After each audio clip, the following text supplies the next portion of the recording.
Nggak butuh setahun, nggak butuh 6 bulan, nggak butuh 90 hari. Cukup 30 hari doang buat ngubah hidup lu.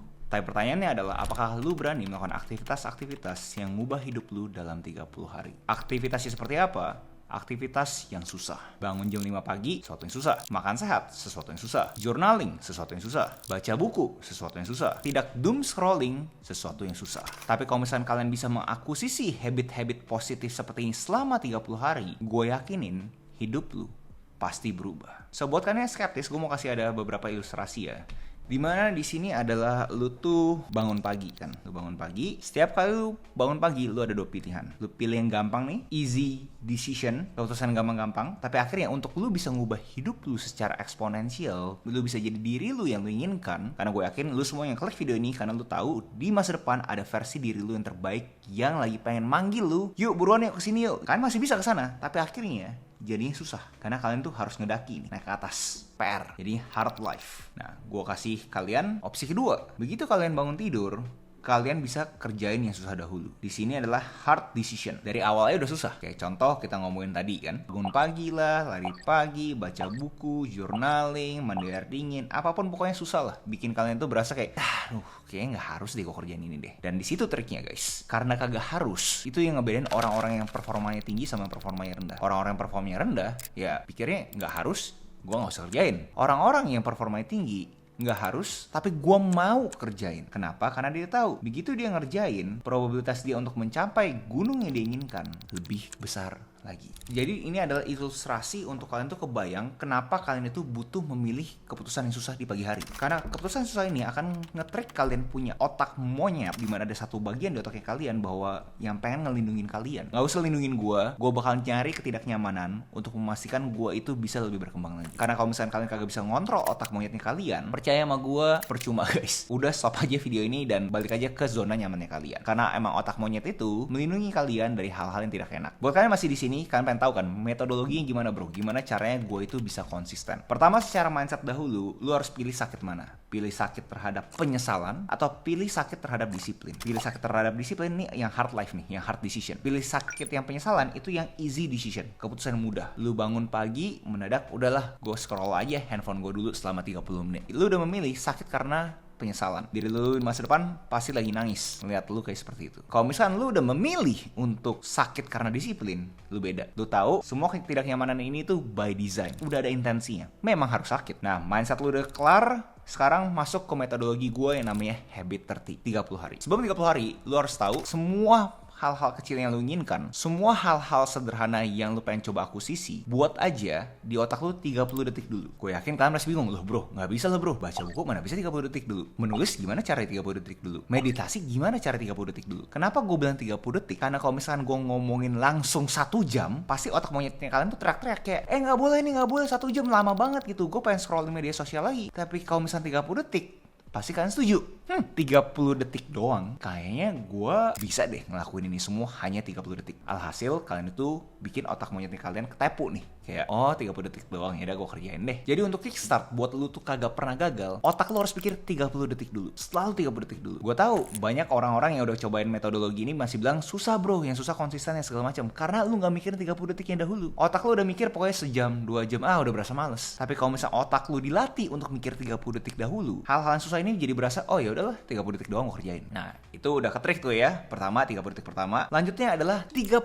menit deh. Udah dapat momentumnya dari 30 detik. Lu fokus 30 menit. Gue yakin semua orang tuh punya waktu 30 menit untuk mengakuisisi habit positif di waktunya. Karena kita ngomong apa adanya, 24 jam sehari ya kan. Kita ngomongin dikurangin 6 jam pada umumnya orang dewasa tidur. Berarti sisa 18 jam. 18 jam kalian itu bolak-balik kantor dan jam kerja kalian mungkin 10 jam. Berarti sisa ada 8 jam lagi. 8 jam itu masa ya iya sih 30 menit aja kagak ada. Jadi apapun yang kalian pengen akuisisi, contoh kalau misalnya kalian mendadak mau belajar bahasa asing, mau belajar jualan produk digital, mau belajar menulis, apapun itu pokoknya fokusnya 30 menit. Kalau misalkan kalian kebablasan akhirnya sampai 2 jam, di hari keduanya otak monyetnya itu udah gak goblok. Dia tuh langsung mikirin, bro gak bisa bro, lu kemarin bohongin gue 30 detik mendadak jadi 2 jam. Gue gak mau lagi nih 30 detiknya tuh kepake. Makanya buat kalian yang seperti itu, yang susah konsisten seperti itu, pokoknya 30 menit selesai. Biasain. Gue prefer intensitas kalian tuh nggak naik ekstrim gitu ya di hari Seninnya, di hari keduanya kalian itu turun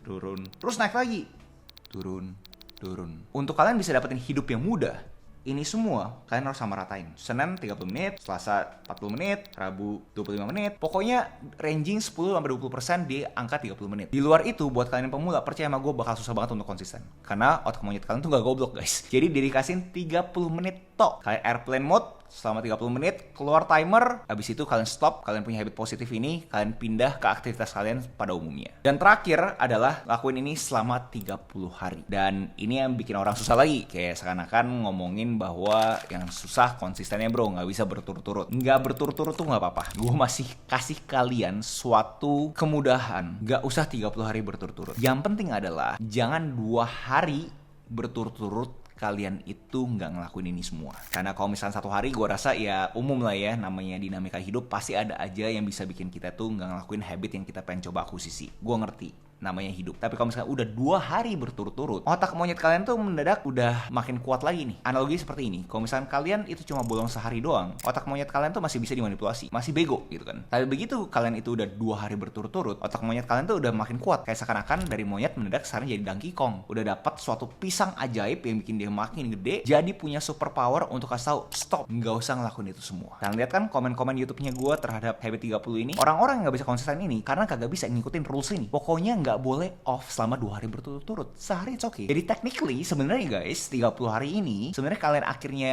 lakuin ini dalam waktu jangka 60 hari, tapi sehari sekali kalian bolong, it's fine. Yang penting fokus dulu ke 30 hari. Pokoknya jangan sampai miss 2 hari berturut-turut. Di sini mungkin ada beberapa dari kalian kayak agak bingung, kayak emang habit positif apa aja sih bro yang bisa ngebantu gue itu.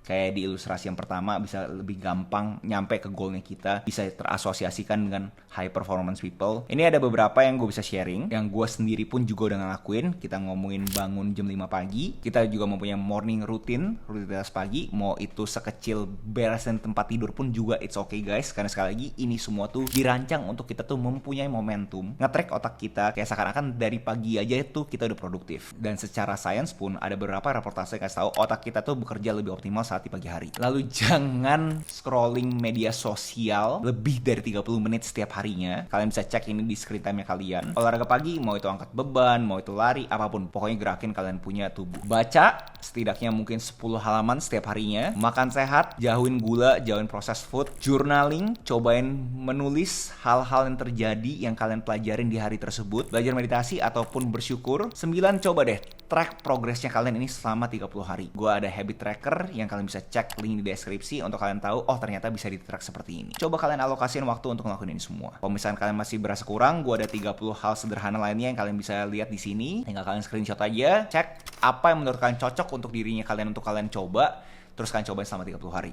Gue yakin kalau misalnya kalian bener-bener ngelakuin ini selama 30 hari, hidup kalian pasti berubah. Dan gue ada contoh-contoh lain juga yang sudah gue kerjakan di gue punya playlist. Gue ada 30 hari tanpa makan gula, gue ada 30 hari lari pagi, gue ada 30 hari mandi air es. Itu semua adalah gue punya eksperimen untuk menjadi studi kasus bahwa oh ternyata memang benar ya, kita mencoba mengakuisisi habit positif ini bisa ngebantu kita tuh lebih produktif lagi, pikiran lebih jernih, alhasil membuat keputusan kita lebih bagus lagi, dan akhirnya membuat gue itu terasosiasikan dengan high performance people. Dan sekarang buat kalian yang masih nonton gue sampai sini, gue pengen nantang kalian. Coba tulis di kolom komentar ataupun di IG story-nya kalian, tag Agus Leo Halim, tag Habit 30. Kasih tahu ini ada day 1-nya kalian, dan kalian bakal report balik ke gue day 30 seperti apa. Percaya sama gue guys, hidup lu pasti berubah. So, itu aja video essay gue hari ini. Next video essay apa yang menurut kalian menarik untuk gue bawakan, tinggal komen aja di bawah. Jangan lupa like, comment, subscribe, nyalain notifnya, share teman kalian, and I'll see you in next video. Salam kreatif.